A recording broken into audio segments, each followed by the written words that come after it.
When you have some anger in yourself,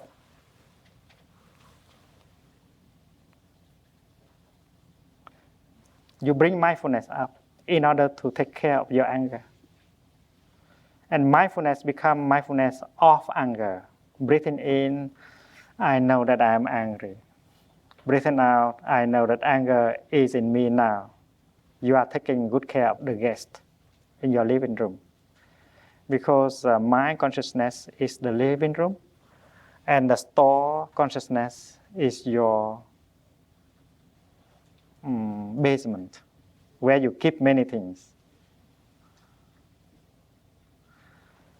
And when something unpleasant appears in the living room, it's like a baby crying in the living room, mother has to come and take care of the baby, holding the baby in her hands, in her arms, with loving kindness.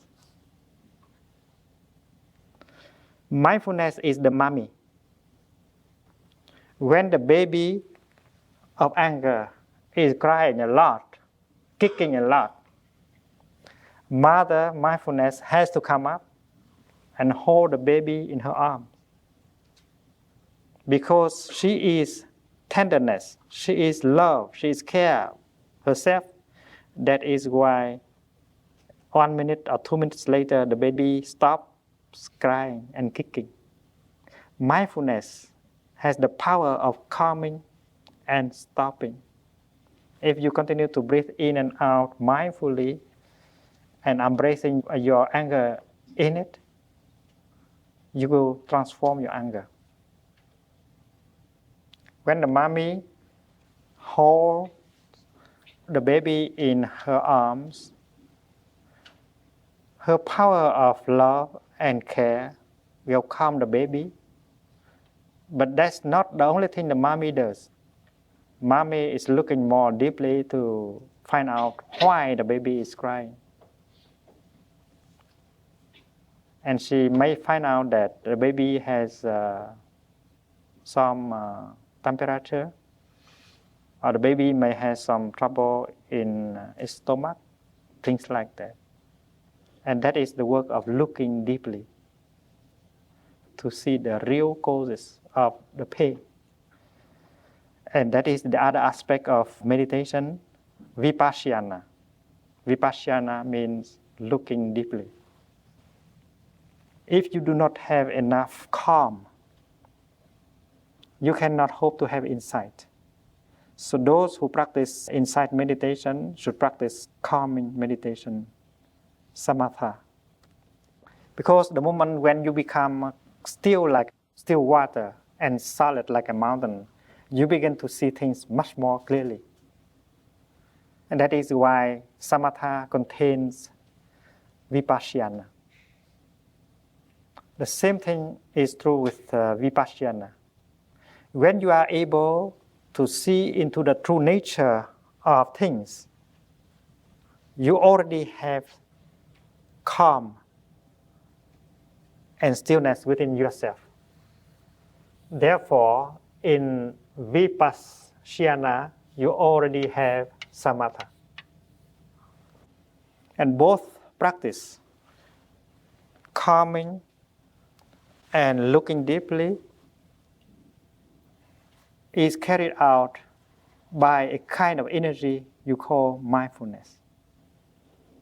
Mindfulness is the blood of your psyche. You have some mindfulness within you, but that mindfulness is still weak and is not enough. It has not enough power to heal, to calm, and to transform. That is why we need to practice in order for mindfulness to become a habit energy. Vasana, the kind of energy that will be helpful. We have so many kinds of habit energies that are destructive. But here is a kind of habit energy that has a rescuing power and healing power, the power of mindfulness. And this is the practice of getting in touch with what is refreshing and healing.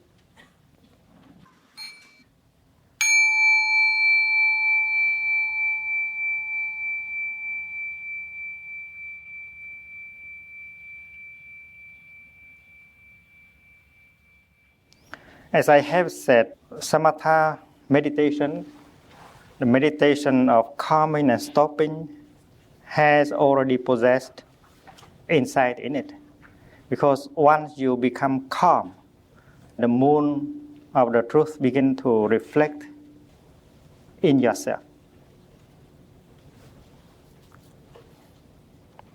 And that is why when you use your mindfulness in order to touch an issue, to touch the full moon, to touch the sunset, to touch the flower, to touch your old child, then these kind of things will reveal more deeply to yourself. And when you use mindfulness in order to touch your pain, your anger, mindfulness begins to transform it, with or without your intention to do so. It is like the sunshine. In the morning, the flower is not open yet. But if the sun continues to shine on the flower, and the energy of the sunshine penetrates little by little into the flower, and then 1, 2, 3 hours later, the flower will open. Energy entering into another zone of energy will bring about some transformation. So the fact that you breathe mindfully on your anger can already help. Mindfulness is there to take care of our pain. And even before it does anything, because it has the effect of calming and stopping already. And therefore, bringing mindfulness as an energy to encompass your pain, your anger, is what we do in meditation. What we do in meditation, whether walking or sitting or lying. Some of you may say that this is a form of suppressing our anger. No, it's not. The mother does not put a hand over the mouth of her baby, no. The mother does not do the spanking job. The mother just takes good care of the baby, and we take good care of our anger in the most non-violent, most tender way possible. So it cannot be described as an act of suppression. It should be described as an act of taking care. Mindfulness is the best part of us. It is the big brother. It is the big sister. It is the Buddha, the mother, that will come out to the living room and take very good care of the baby anger, the baby pain. And this is having direct contact, touching your anger, touching your pain. Because in psychotherapy, they talk about getting in touch with anger, but they don't say exactly what is getting in touch with anger. In Buddhist psychology, it is stated very clearly that the agent that gets in touch with anger is mindfulness. And the encounter between the two is like the encounter between mother and baby will provoke a change.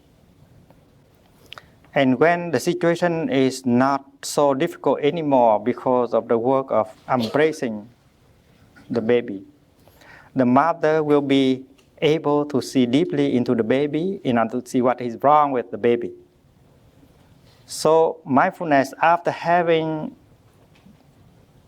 performed the work of calming, will be used to perform the work of looking deeply, and that is vipassana, insight meditation. And that is what I describe to be the massage of mindfulness. Having the blood to touch the painful zone. Suppose someone is angry with his father. He cannot stand sitting with his father. He believes that his father is the cause of all his misery. Now, if we offer the young man therapy, we suggests that he practice this. Breathing in, I see myself as a 5-year-old child. Breathing out, I smile to that 5-year-old child that is me.